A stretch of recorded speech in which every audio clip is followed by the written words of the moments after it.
Hey, want to skip those ads and get early access and bonus episodes of all Banana for Scale shows? Hop on over to truestory.fm/join and discover all the cool perks that come with being a member of the Banana for Scale family. Coming up, we put Super Smash Brothers on a bagel.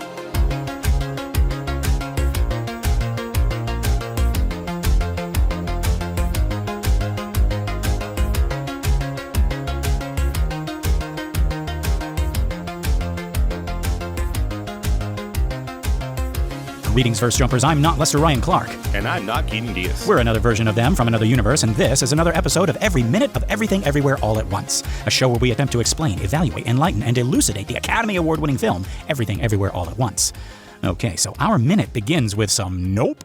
And then it ends with some hope. Yes, folks, Evelyn's a poet, and she doesn't even know it. But let's get to the top of this minute. You'll remember Evelyn was surrounded by the Alpha team at the bottom of that atrium. She's already taken out the edgelord and the jogger using pinky power, and our minute opens as our SWAT guy moves in. So nice that they waited their turn. Well, it turns out this is a kung fu movie, so I guess it makes sense in that respect. Okay. So we're kind of parodying. That's a hard word to say. Parodying the genre. Yeah. Right. But yeah, SWAT guy tries to swat our hero, but Evelyn says nope to that. She deflects his punch, grabs his arm, and then her other fist goes right up under his chin and stops.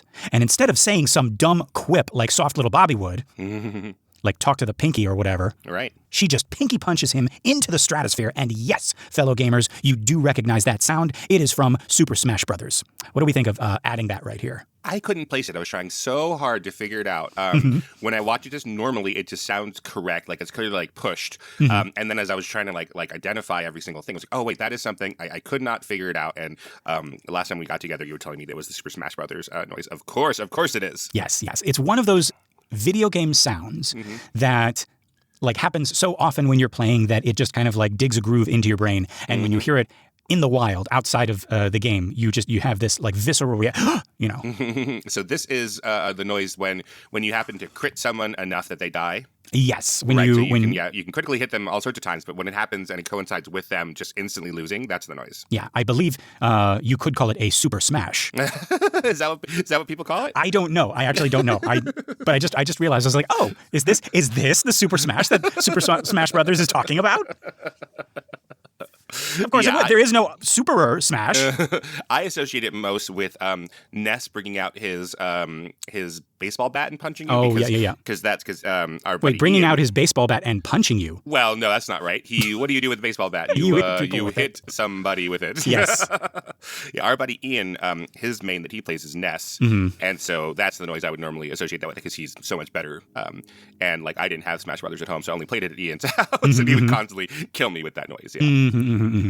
My main, since we're talking about that, is Kirby, because he's cheap as fuck, and he can fly. The point is to knock you off of the table, and I could fly. So, yeah, that's why I'm Kirby. Yeah.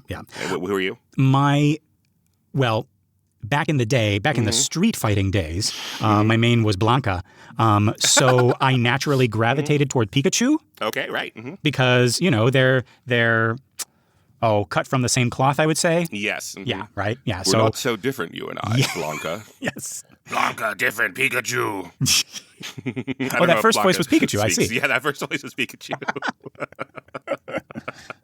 That's when he's not saying Pikachu. Pikachu. Yes. Have you seen the Pokemon movie where Pikachu talks? No. There's a great clip of people in the theater, someone trying to bootleg, with a recorder in the theater, like opening day when Pikachu turns to Ash and says, "Because I love you," and the entire audience goes, "What the fuck?" I think it's worth you watching sometime. Okay. Pikachu saying a couple of sentences. Interesting. It's very similar to our next minute. As he's dying, yeah, Pikachu's dying and he speaks English. Spoilers, guys. It's very similar to our next minute, actually, with one of our characters dying and the other ones aren't. Right. Yes. Yeah. Spoilers for this movie. Jeez. But anyways, yeah, this sound effect, like, it feels appropriate to me. So, like, if you really know that sound effect, I'm surprised I didn't know it. Now that you pointed out, it's so obvious. But it just feels right. It feels sci-fi-y, and you're like, oh, she's got superpowers, and it's gone crazy. It doesn't take me out of it when I'm watching it. But does it take you out of it? Do you go, oh, wait a minute?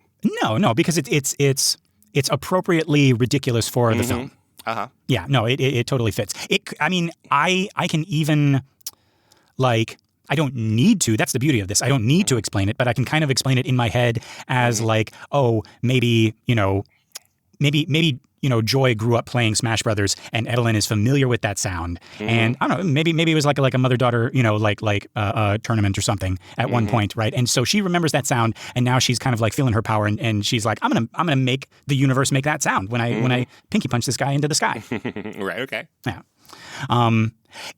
There are certain video game sounds that I can absolutely catch outside of the video games, and it's not like a certain like a Wilhelm scream. Like you can always identify a Wilhelm scream. I can identify certain because I play Resident Evil so much. I can identify when a door opens. And it's like, oh, that's from Resident Evil 2. Right. Because you open so many goddamn doors in that game. Or like I'm just thinking of Resident Evil 2 now. The self-checkout counter at Ralph's had the exact same little beep when you scan your credit card as when you press pause in Resident Evil 2 to check your inventory. It's like, and I was like, oh, that's from, okay, well, that's a sock sound somewhere. Yeah, it's cheaper. It's better than what they had previously at Ralph's, is you'd scan your card and it'd be like, stars. But yeah, our SWAT guy, he literally goes flying up to the 10th floor, right? He's on the 10th floor, which I imagine would be so funny to see from the 10th floor if there were still people there. If the cleaning crew was coming in because they didn't tell them what was going on. Right. You just see, just like briefly, just a guy kind of like float up and then fall back down. Right? Yeah. Now, if this were soft little Bobby, right, he would float up to the 10th floor and grab something off someone's desk. It's like, can I take this? I'm going to take this. Right? The Tums. Yeah. Right. But if it was Deadpool, I would actually be okay with it, right? He'd float up there. He's like, ooh, Tums. And then he'd take them. And then he'd come back up. He's like, oh, I don't like these. And then put them back. Right. Anyway. Can I read to you what happens here in the script, which is interesting? Sure, yeah. This isn't better or worse, but it's just something that... Yeah. So they attack, but Pinky Evelyn destroys them one by one. She flicks one guy's baseball bat into splinters, then flicks them all across the room or into the air. They're all neutralized. So that's very interesting, I think. Yeah. Just breaking it into splinters. Then Waymond and Joy run over. Joy, oh shit, is Gong Gong like dead? Gong Gong is snoring. Evelyn lets out a sigh of relief. Interesting. Okay. So yeah, ours is going to be that way exactly. Right. We've sort of forgotten about Gong Gong. Yes. Like already. Right. So it's interesting in the script so far, as you talked about in some of the previous minutes, we don't have these things called out like, hey, someone's going to worry about this, someone's going to wonder about that. And so then we've added somewhere in production or maybe even post-production these shots of Evelyn and Waymond asking questions the audience might have. So here, the Daniels in the script are anticipating that we're going to worry about Gong Gong, and then it turns out in production or in editing, they're like, no, we're not worried about Gong Gong. Don't worry about it. Yeah. And yeah, I love the music that ends this fight as our SWAT guy falls back down to earth. It's this really fast. Are these strings, like violin strings? I think so. Yeah, it literally sounds like time speeding back up. Right? And folks, we don't even need any rosin because he lands in the dirt of that atrium with Evelyn's help. I love this. As he's coming down, she adds to the momentum with another pinky punch into the ground, and it's over. Not the minute, that was just the first 10 seconds. That's right. But yeah, we cut to a very specific type of shot now.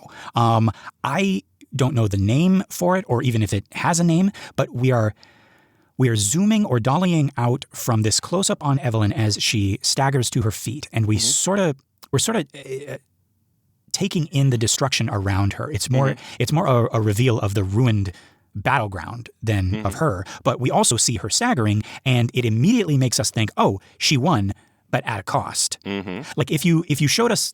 Like if you showed this shot to someone without the fight, like without any context, they'd be like, oh, she won a really big fight. Like obviously she's the last one standing, but the carnage around her tells us, oh, this was a big fight, she won, but it cost her a lot. And I don't know why, but it also feels like the beginning of a scene or even an act, the way it's framed. Like it feels like this is where we pick up after a commercial break. Okay. Or if you're scene jumping on a Blu-ray, this shot would be the beginning of the scene, even though it's the end of the fight. Am I crazy? Like we no, zoom. That's right. Okay, we zoom out and Waymond's running up to her. We got all this dust in the air, and it seems like the beginning of the next scene. Yeah, I think that's fair. We could, if this were more of a road trip type action adventure type movie, we could have gone for that fight and then just cut to them at the bar afterwards or in the car talking, right? So this is clearly the part of a new sequence. Yeah.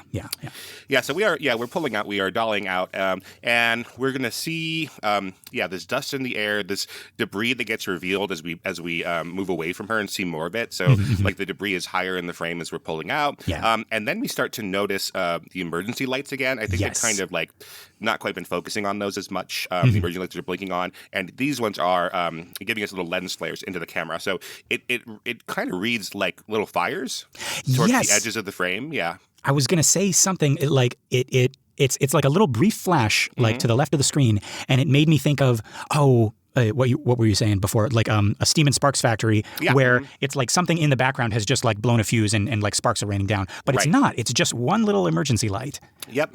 But it gives us we're going this. to get those, and they're orange colored, so it feels like fires even though they're not. Yeah. Yeah. Waymond runs up to her. He's like, Evelyn. And he gets to her just in time because, yes, we can see this fight has depleted her. And now that it's over, she tries to stand up and her body's like, nope. And she falls, but Waymond catches her. And as he does, we cut again. It's a close-up on Evelyn. Her eyes are closed and she's speaking Mandarin, sort of muttering. And she says, it's going to be so hard to explain any of this to you. Again, in the script, Joy and Waymond have both run up. But here in production, we've decided, no, that doesn't make a lot of sense for what comes later. So, Waymond is the only one who runs up. And we don't really question where Joy is. Right, yeah. Gong Gong and Joy, like, it's an out-of-sight, out-of-mind thing. Where it's like, Yeah, you just tell us what's important and then we won't make the other things not important. Yeah. But yeah, so she's fretting that she's going to have to explain this to Waymond. But actually, she doesn't. Waymond says, no need to explain. And then he takes off his glasses and, Alpha Waymond. What are you doing here?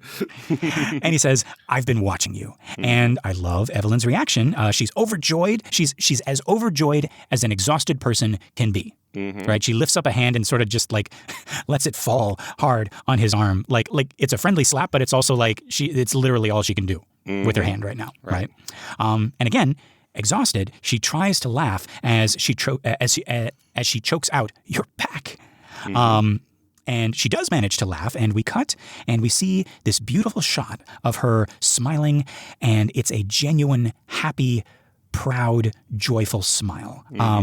We talked on our Exorcist show about how rare these types of smiles are, especially in that movie. But even in this movie, which is a comedy, it feels rare. We've seen comedic smiles, we've seen smirks, we've seen playful smiles, smug smiles, sarcastic smiles, right? I'm thinking Deirdre, Jobu, right? And yeah, like even Evelyn, our hero, her default is to have her guard up, but every now and then, like when she's watching Soldier and Queen, on the TV, or when she, feels her own power for the first time, she has these unguarded, joyful expressions.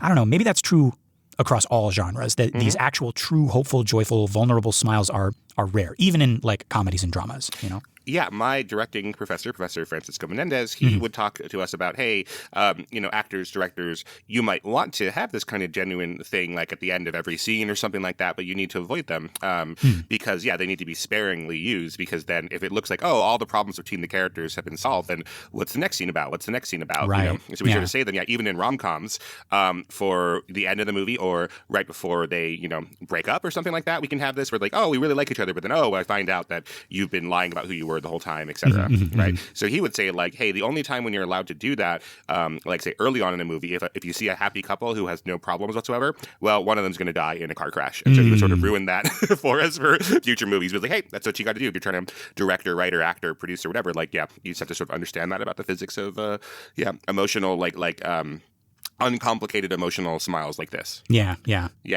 So, don't worry about it. Nothing's going to happen to our people here as they have this beautiful, rare moment where they are uncomplicatedly happy with each other. I was just going to say, it was a good thing that rule doesn't apply, Keenan, to this moment. This bit of unguarded happiness, yeah.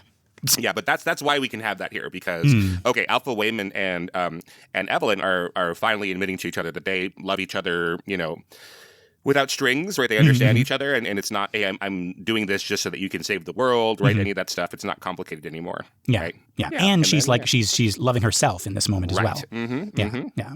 But yeah, of course these would be rare because it's either right before a big tragedy or the end of the movie. The end of the movie, right? Right? Yeah. And all other times it's like we're working toward that one smile, right? Yeah, I really believe in using rom-com structure, just in other genres. I think it's in rom-coms it's so clear. Like, so when you're studying screenwriting or if you are working on a movie, I think it's really helpful because they're very clear beats, right? They boy meets girl, boy gets girl, boy loses girl, right? Boy gets girl again, that kind of thing. So yeah, this would be about the same God creates man. Right? Man destroys God. God creates dinosaurs. Yeah. Yeah, exactly. Woman inherits the earth. Exactly. Yeah. So this is about the same percentage in of the movie where we would have them in a rom-com have that moment I was talking about. We're like, oh, like I'm really glad you're here. I'm really glad you're here. And then someone comes in and says, that man isn't who he says he is, right? He's actually a reporter who's been going undercover to investigate your family, and he's been trying to put your father in jail, right? And he says, what? You're not the Waymond I thought you were. It's like, no, I'm the Waymond that we were that night on the beach when we bared our souls to each other. And she says, I don't even know who you are anymore. And they break up. Right. So that is about right here, about 2/3 in. That's so crazy because that's so different from another discovery of mistaken identity that I'm thinking of that happens, near the end of the film. Near the end of the movie. Actually. And nobody's happy about it. And, but it's okay because he loves his kids. I guess they love him back. I guess. And he doesn't have to do anything to prove that he became better or anything. Doesn't have to do any work. But yeah, no, I love this shot of Evelyn laughing. And she says, did you see how good I am? Right? She's so proud of herself. Again, like a rare moment for Evelyn. Did you see how good I am? Right? Up to this point in the movie, or in her life, right? The life of our Evelyn, what has she been good at? Right? Like just being good at something. Right? I didn't want to pass over this moment of her saying, did you see how good I am? Like she's, it's like, not only, did she beat up all those guys and now Alpha Waymond's back and, she's going to go and save Jobu / Joy, but she's good at something. Like she has a purpose, right? But yeah, she then says, I'm going to do it. I'm going to defeat that Jobu Tupaki. And she's still chuckling as she says this. She's she's realizing as she says it that yes, this is possible. She can do it. Right? And here's where Alpha Waymond says, hey, you got her name right. And now we're in it's not a wide shot, is it? Is there a name for a close-up with two people? No, you would just sort of say that it's a close-up of the two of them. It's a two-shot, really. Okay, a two-shot. Yeah. But yeah, she's in his arms, and unlike the shot I was talking about earlier, where like it's zooming out and she's getting to her feet, and everything about it, about what just happened. I feel like this is another one of those shots of the two of them, which can intentionally be taken out of context, right? Like back when they were like under the desk, right? And he was explaining, verse jumping and everything, right? Sure. I feel like this one, like, they look like two young lovers, right? Like she even gives this like contented sigh. She's in his arms, and you're like, oh, this is like Romeo and Juliet, or Robin Hood and Marian, right? Do you get that vibe? Oh yeah, it looks like a Fabio cover, right? Or the cover of Wuthering Heights or something like that. Yes, yeah. And yeah, Alpha Waymond says, Evelyn, what you're doing is crazy, reckless. Your stupid plan to save your daughter has somehow managed to piss off everyone in the multiverse.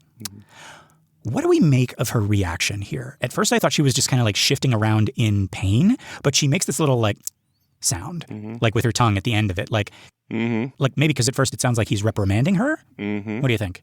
I think that is like our Evelyn, like her way of doing things in the ordinary world. Like she doesn't take praise well, right? Oh. So whenever we've sort of seen that, like anything, like this harkens back to the beginning where Waymond is like, oh, my wife is so great, she's so beautiful, like she has a really good voice, sing something. Right? Yeah. Like her instinct is to deny the compliment. Okay, all right. Right, kind of like, you're stupid is sort of her reaction back. It's like, we have work to do. Let's not let's not pat ourselves on the back yet or something. Right. I see.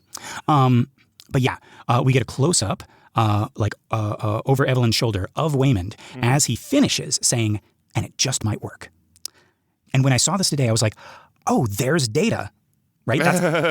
This is a data line, right? Now, I haven't seen Goonies in over 20 years. I don't remember much, so I could be totally wrong. But to me, that line is just oozing hopeful, plucky 80s kid. I don't know. What do you think? Yeah, and then just to remind ourselves, like he has, in order to be Alpha Waymond here, he's taken off his glasses, sort of the Clark Kent Superman sort of thing, right? And so, yeah, he just looks young. I mean, like Kiwi Kwan just looks like a kid, right? I know he's almost 60 or whatever, right? but he just has that air about him. So when he is, relaxing his face and not trying to, play where things are going crazy and there's things falling on us all the time. Yeah, he just has that energy. That's like his default. Yeah. Like I half expected him to say, it's like, like the Wongs never say die or something like that. But yeah, that's the hope that we end on today, folks. We started with nope and ended with hope. Keenan, what did we think of this minute? Yeah, nothing can go wrong from here. It's all downhill. Well, downhill sounds bad, but uphill sounds bad. Dang. Right, hills are bad. Yeah, it's all hills. The hills have eyes. The hills are alive with the sound of the soldier and the queen. But yeah, folks, this has been the 83rd minute of everything everywhere all at once. I've been Lester Ryan Clark. You can reach me in all the universes as Lester Ryan Clark. And I've been Keenan Diaz. In your universe, I'm on Instagram and Letterboxd at Howdy Keenan. Yeah, we got our Facebook listener group, Banana for Scale. That's a community for all of our shows, including this one. It's a private group, but just request to join and you'll be sucked into the banana. If you want more, consider joining us at truestory.fm/join. Look for Banana for Scale. That's us. You get bonus episodes of all our shows, access to our Discord, and you get your episodes a week early and ad-free. Pretty cool. Just $5. If you're not sure about that yet, one thing you can do that's absolutely free, but would mean all the universes to us, would be to help us out by giving us a 5-star rating on iTunes or Spotify or wherever you listen to our show. That and sharing the show by word of mouth or on social media is going to help our little podcast grow and find more cool people like you. Alrighty, time to jump. Let's see. I want to do something with that sound. What does the announcer say? He just says game. Okay, that's what I'm going to do. So as soon as SWAT guy falls to the ground and the dust is settling, I'm just going to be like game. But yeah, that's mine. Just shouting, just being the Smash Brothers referee. I love it. Yes. All right. I am going to, because we are in this atrium full of dirt, I'm going to fill up this fountain behind us with some of this dirt. Obviously, the water doesn't work. And I'm going to make a dirt fountain. Make a dirt fountain. I see. Okay. All right. And I'm going to turn on the machine, and hopefully nothing will go wrong there. Yes. We'll just have a lovely, flowing dirt fountain. It'll be dressed like Willy Wonka. All right. Perfect. All right, Keenan, are you thinking what I'm thinking? That if she thinks it's going to be impossible to explain what's been going on, she should join our podcast. Absolutely, 100%. Yeah, Evelyn, if you're listening, we've got a microphone waiting for you. And we're always exhausted and in pain, so you'll feel right at home. Yeah, we're 40. All right. And with that, folks, we're out. 1, 2, 3.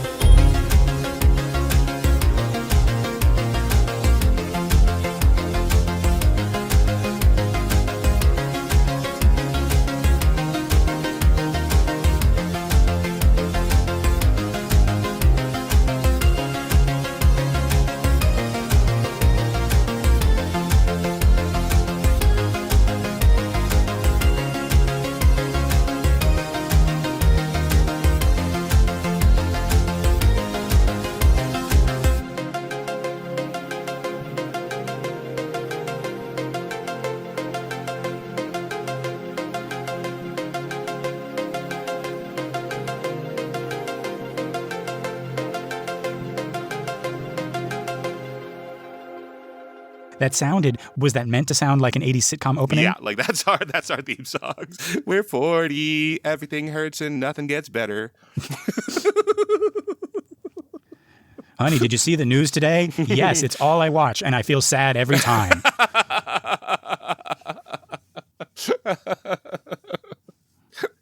I switched my cereal to be tasteless and kind of hurt my mouth because I thought it would make me healthier, and it didn't.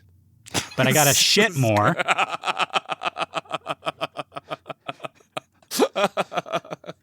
I was so desperate to feel like a kid again. I went and I got some McDonald's, and I do feel like a kid. Oh, like a kid sick at home with the shits. McDonald's, if you're out there, you can sponsor us. You can sponsor us. Yeah. We get the shits all the time.